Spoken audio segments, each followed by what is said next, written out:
모두 일어서십시오.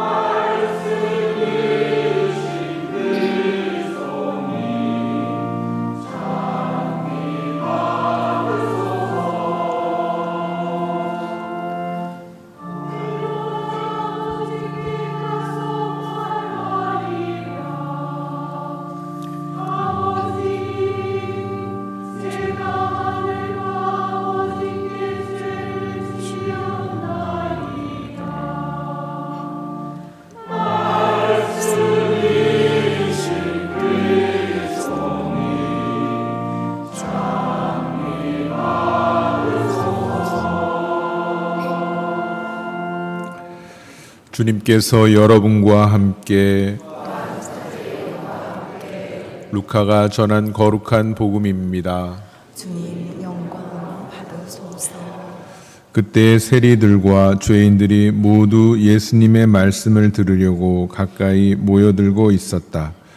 그러자 바리사이들과 율법학자들이 저 사람은 죄인들을 받아들이고 또 그들과 함께 음식을 먹는군 하고 투덜거렸다. 예수님께서 그들에게 이 비유를 말씀하셨다. 어떤 사람에게 아들이 둘 있었다. 그런데 작은 아들이 아버지 재산 가운데에서 저에게 돌아올 몫을 주십시오 하고 아버지에게 말하였다. 그래서 아버지는 아들들에게 가산을 나누어 주었다. 며칠 뒤에 작은 아들은 자기 것을 모두 챙겨서 먼 고장으로 떠났다. 그러고는 그곳에서 방종한 생활을 하며 자기 재산을 허비하였다.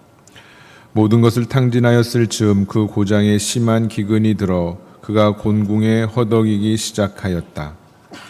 그래서 그 고장 주민을 찾아가서 매달렸다. 그 주민은 그를 자기 소유의 들로 보내어 돼지를 치게 하였다. 그는 돼지들이 먹는 열매 꼬투리로라도 배를 채우기를 간절히 바랐지만 아무도 주지 않았다. 그제야 제정신이 든 그는 이렇게 말하였다. 내 아버지의 그 많은 품팔이꾼들은 먹을 것이 남아 도는데 나는 여기에서 굶어 죽는구나. 일어나 아버지께 가서 이렇게 말씀드려야지. 아버지, 제가 하늘과 아버지께 죄를 지었습니다. 저는 아버지의 아들이라고 불릴 자격이 없습니다. 저를 아버지의 품팔이꾼 가운데 하나로 삼아 주십시오. 그리하여 그는 일어나 아버지에게로 갔다. 그가 아직도 멀리 떨어져 있을 때에 아버지가 그를 보고 가엾은 마음이 들었다. 그리고 달려가 아들의 목을 껴안고 입을 맞추었다. 아들이 아버지에게 말하였다. 아버지, 제가 하늘과 아버지께 죄를 지었습니다. 저는 아버지의 아들이라고 불릴 자격이 없습니다. 그러나 아버지는 종들에게 일렀다. 어서 가장 좋은 옷을 가져다 입히고 손에 반지를 끼우고 발에 신발을 신겨 주어라. 그리고 살진 송아지를 끌어다가 잡아라. 먹고 즐기자. 나의 이 아들은 죽었다가 다시 살아났고 내가 잃었다가 도로 찾았다. 그리하여 그들은 즐거운 잔치를 벌이기 시작하였다. 그때 큰아들은 들에 나가 있었다. 그가 집에 가까이 이르러 노래하며 춤추는 소리를 들었다. 그래서 하인 하나를 불러 무슨 일이냐고 묻자 하인이 그에게 말하였다. 아우님이 오셨습니다. 아우님이 몸송이 돌아오셨다고 하여 아버님이 살진 송아지를 잡으셨습니다. 큰아들은 화가 나서 들어가려고도 하지 않았다. 그래서 아버지가 나와 그를 타이르자 그가 아버지에게 대답하였다. 보십시오. 저는 여러 해 동안 종처럼 아버지를 섬기며 아버지의 명을 한 번도 어기지 않았습니다. 이러한 저에게 아버지는 친구들과 즐기라고 염소 한 마리 주신 적이 없습니다. 그런데 창녀들과 어울려 아버지의 가산을 들어먹은 저 아들이 오니까 살진 송아지를 잡아주시는군요. 그러자 아버지가 그에게 일렀다. 얘야, 너는 늘 나와 함께 있고 내 것이 다 네 것이다. 너의 저 아우는 죽었다가 다시 살아났고 내가 잃었다가 되찾았다. 그러니 즐기고 기뻐해야 한다. 주님의 말씀입니다. 그리스도님 찬미합니다. 참여 예수님, 한 주간 잘 보내셨습니까? 사순시기답게 잘 보내고 계십니까? 사순 시기를 잘 보내고 있는 것 같긴 한데 사순 시기답게 보낸다는 얘기를 들으면 조금 주저하게 될지도 모르겠습니다.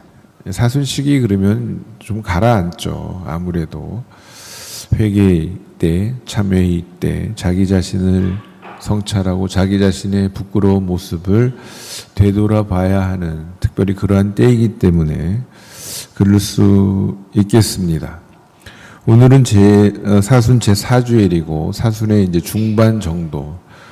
그래서 사순 시기를 사순 시기답게 보내왔다면 지금 좀 많이 심신이 이제 피곤해질 때입니다. 그렇지 않습니까? 그래서 다시금 힘을 북돋우기 위해서 또 생기를 발랄하게 하기 위해서 이렇게 장미 색깔 제의를 입고 사순 제4주일 그 다음에 대림 제3주일 딱 1년에 2번 이 장미 제의를 입습니다. 그리고 이따가 보시면 나와서 뭐 봉헌할 때나 영성치 하실 때 보시면 뒤에 앉으신 분들 여기까지 안 나오시는구나. 잘 안 보이시겠네요.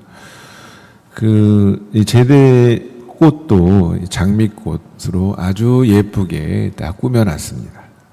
그러니까 지금까지 한 달 정도 사순시기를 보내면서 지쳐 계실 테니까 활기차게 다시 이제 힘을 내서 나머지 이제 길을 이렇게 힘차게 걸어가시라, 기쁘게 걸어가시라 이런 의미로 생각하시면 되겠습니다. 그러한 우리들에게 오늘 이 복음 말씀 역시 희망적인 메시지를 우리에게 전달하고 있습니다. 오늘 복음은 크게 두 부분으로 나눌 수 있습니다. 복음의 도입부, 아주 짧은 상황 설명에 대한 거고 나머지는 아주 긴 내용의 비유 말씀입니다. 세리들과 죄인들이 모두 예수님의 말씀을 들으려고 가까이 모여들어 있습니다. 함께하고 있습니다. 그러자 스스로 의롭다고 생각하는 바리사이들과 율법학자들은 이 예수님이 너무나도 못마땅합니다. 그러면서 이렇게 투덜거리죠. 저 사람은 죄인들을 받아들이고 또 그들과 함께 음식을 먹는군. 어찌 의로운 사람이라면 선한 사람이라면 저 따위의 무리들과 어울릴 수 있겠는가? 그런 불만인 겁니다. 그러니까 죄인들과 어울리는 걸 보니 저 사람도 뭐 그저 그런 죄인의 무리 가운데 한 사람인가 불만 섞인 얘기를 하는 거죠. 이에 반면에 예수님과 함께 있던 세리들과 죄인들은 어떤 느낌이었겠습니까? 늘 손가락질을 받고 요거도 먹고 살다가 이제 내가 참 사람이구나 이런 느낌 갖지 않겠습니까? 나도 사람이구나. 나도 사람으로 받아들여주는 이분이 있구나. 다시 한번 힘차게 신명나게 살아봐야 되겠구나. 예전 생활에도 돌아서서 하느님의 뜻을 따라서 살아갈 수 있겠구나. 이런 희망을 가지지 않았겠습니까? 지금이 바로 딱 그런 상황인 겁니다. 그래서 오늘 이 불평불만을 하고 있는 바리사이들과 율법학자들에게 그들에게 들으라고, 그러니까 세리와 죄인들 들으라고 하시는 말씀이 아니고 바리사이들과 율법학자들 들으라고 오늘 이 비유를 말씀해 주시는 겁니다. 복음서를 찾아보면 되찾은 아들의 비유라고 나와 있습니다. 누가 아들을 되찾았습니까? 아버지, 그죠? 보통 우리 예전에 그러니까 이거를 탕자의 비유, 방탕한 아들의 비유라고 이야기도 했습니다. 그러니까 둘째 아들의 관점에서 이야기를 하는 거죠. 죄 짓고 나서 아버지께로 돌아가는 회개하는 죄인의 관점에서 탕자의 아들, 탕자의 비유 이렇게 방탕한 아들의 비유라고도 했고, 근데 다른 한편으로 그 작은 아들, 그 죄 많은 아들을 품에 그냥 조건 없이 안는 아버지의 관점에서 자비하신 아버지의 비유라고 하는 것도 더 타당하지 않을까 이런 생각을 해보게 됩니다. 근데 비유에 또 한 명이 또 나오죠. 그죠? 누굽니까? 큰아들. 큰아들의 관점에서 보면 못마땅한 큰아들의 비유, 뭐 이렇게 시기 질투하는 큰아들의 비유, 시기 질투하는 잘난 사람의 비유, 뭐 이렇게 얘기를 해도 무관하리라는 생각을 합니다.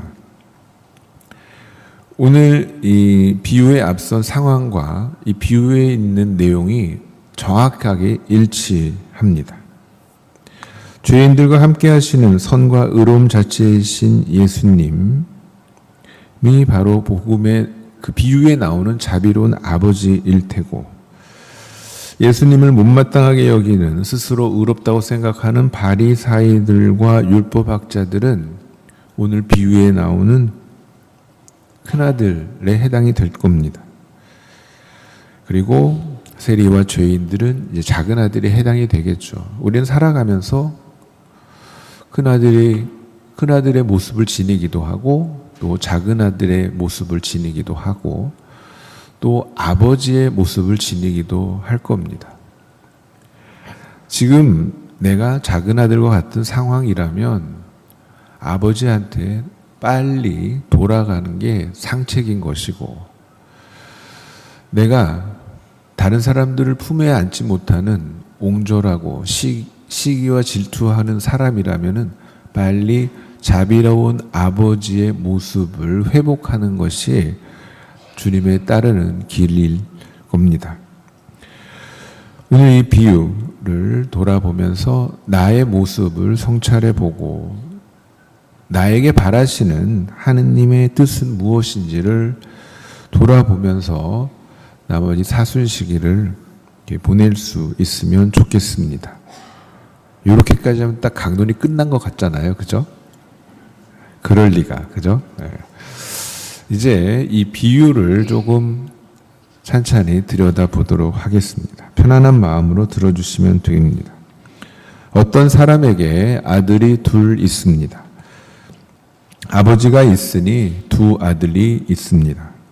두 아들이 있으니 이 사람은 아버지입니다. 작은 아들이 살아계신 아버지께 아버지가 돌아가시고 나면 자기에게 돌아올 몫을 요구합니다. 아버지는 작은 아들에게 기꺼이 줍니다.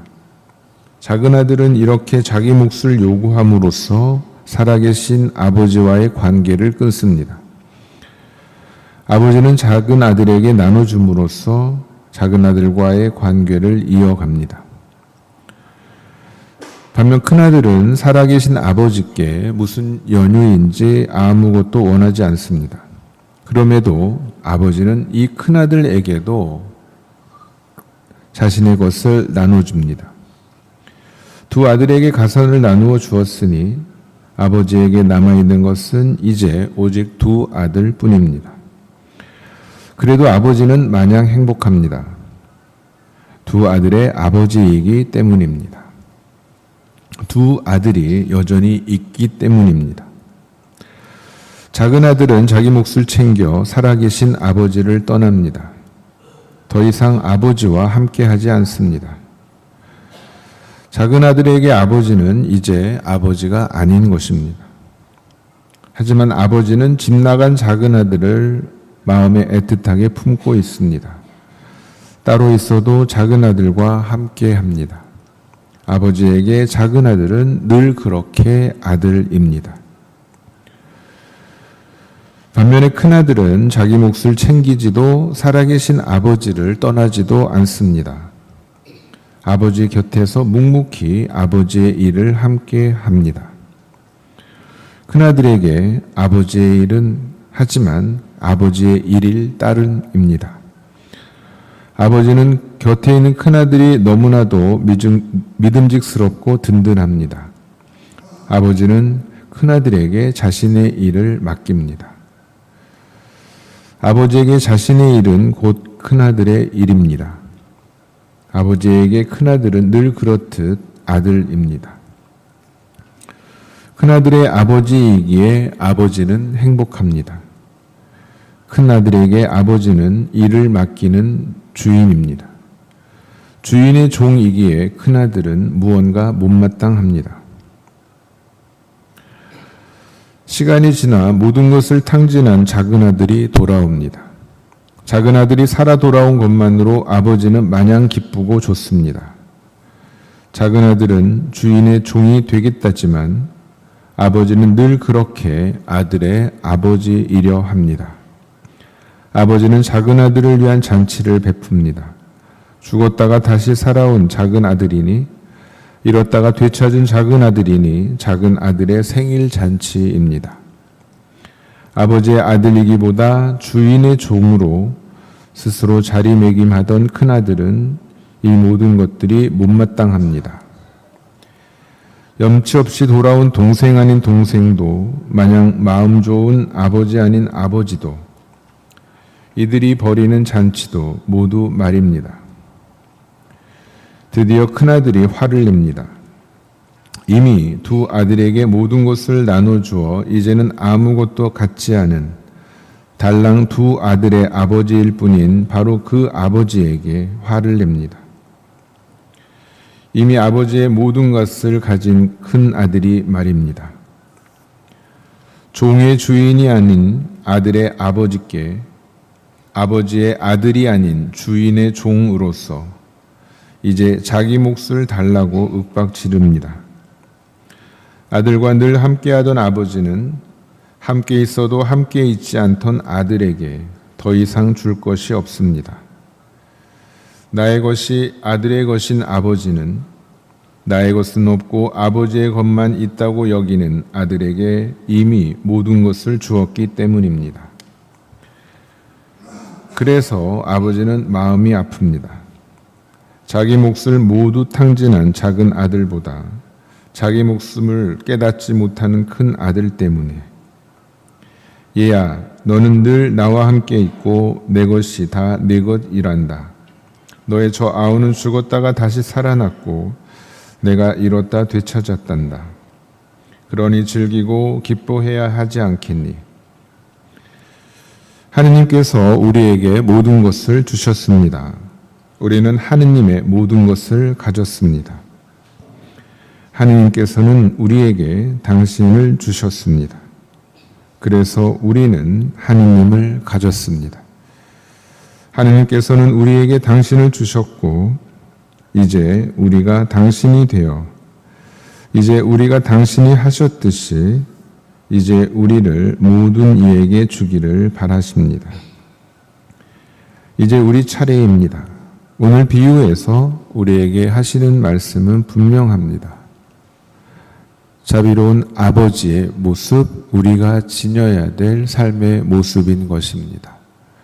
오늘 비유를 묵상하면서 내가 더불어 살아가는 사람들과 어떻게 관계를 맺고 살아가고 있는지, 어떻게 그들을 품고 있는지를 돌아보면 좋겠습니다.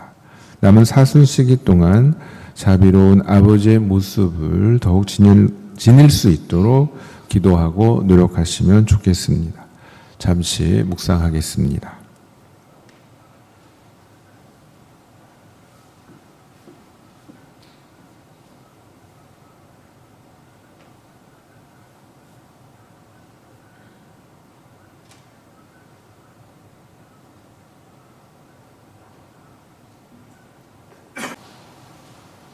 (2025년) 마두동 성당 사순 특강 두 번째 시간은 소희숙 스텔라 수녀님을 모시고 희년을 지내는 신앙인의 자세라는 주제로 오는 4월 6일 주일 오후 2시에 2층 대성전에서 열릴 예정입니다. 프란치스코 교황이 휠체어를 탄 채 성 베드로 대성전 성문으로 이동합니다. 교황이 오른손으로 5번 문을 두드리자 성문이 천천히 열리기 시작합니다. 교황을 시작으로 각 나라의 전통 의상을 입은 가족들이 차례로 성문을 통과합니다. 한복을 곱게 차려입은 한국인 가족도 보입니다. 희년이란 무엇일까요? 희년이라는 말은 순념소에 불로 만든 요벨이라는 말에서 유래되었습니다. 성경에 따르면 이스라엘 백성은 모세의 법에 따라 50년마다 한 번씩 희년의 해가 돌아오면 요배를 불어 축제의 시작을 알렸다고 합니다. 이때 사람들은 모든 부채를 감면받고 노예는 자유인이 되도록 했습니다. 그 후 예수님께서는 주님의 영이 내 위에 내리셨다. 주님께서 나를 보내시어 가난한 이들에게 기쁜 소식을 전하고 잡혀간 이들에게 해방을 선포하며 눈먼 이들을 다시 보게 하고 억압받는 이들을 해방시켜 내보내며 주님의 은혜로운 해를 선포해 주셨다라고 하시며 희년을 선포하셨고 구원과 해방의 시간이 도래했음을 알리셨습니다. 성스러운 해로 불리는 정기 희년은 25년 주기로 돌아옵니다. 원래는 50년 주기였지만 모든 세대가 희년의 은총을 누릴 수 있도록 1475년부터 25년 주기로 변경됐습니다. 2000년 대희년 이후 25년 만에 다시 맞이한 희년. 교황은 희년의 개막을 알린 성문을 희망의 문이라고 표현하며 암울한 세상이지만 희망은 죽지 않고 살아있다고 강조했습니다. Questa è la notte in cui la porta della speranza si è spalancata sul mondo. Questa è la notte in cui Dio dice a ciascuno: c'è speranza anche per te, c'è speranza per ognuno di noi. Dio con noi nasce per te, per me, per noi, per ogni uomo e ogni donna. E sai, con Lui fiorisce la gioia, con Lui la vita cambia e con Lui la speranza non delude. 희년을 맞아 바티칸에서는 다양한 주제로 다채로운 행사가 열립니다. 특히 2026년 1월 6일까지 개방되는 성 베드로 대성전 성문을 통과하면 죄에 따른 잠벌이 면제되는 전대사를 받을 수 있어 성문을 통과하려는 순례객의 발길이 이어질 전망입니다. 오는 4월 6일 주일 오후 2시 희년을 지내는 신앙인의 자세를 주제로 마련한 두 번째 사순 특강에 마두동 본당 신자 여러분들의 많은 관심과 참여를 기대합니다. 감사합니다.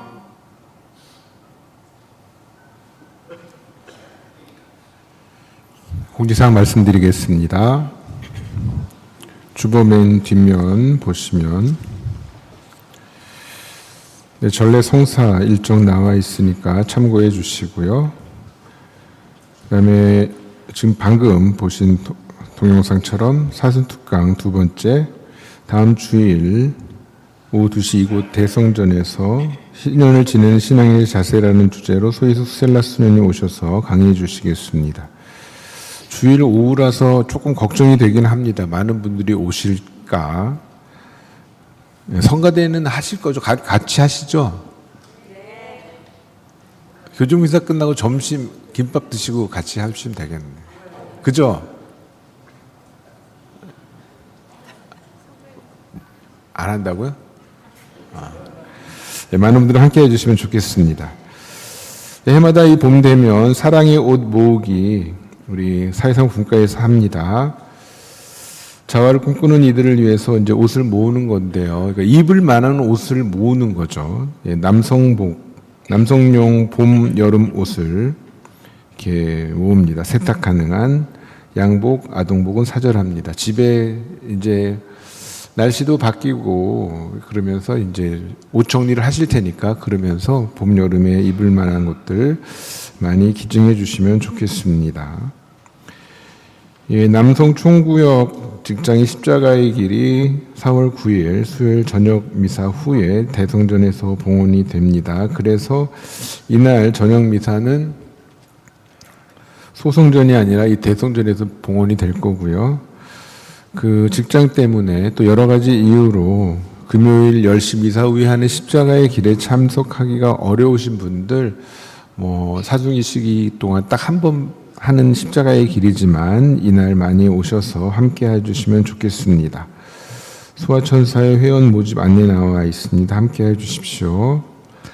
네, 죽깅 활동 1년에 한 3번 정도 하는데 올해 첫 죽깅 4월 10일 토요일 7시 반부터 9시 분까지 우리 본당 주변 일대에서 이제 하게 됩니다.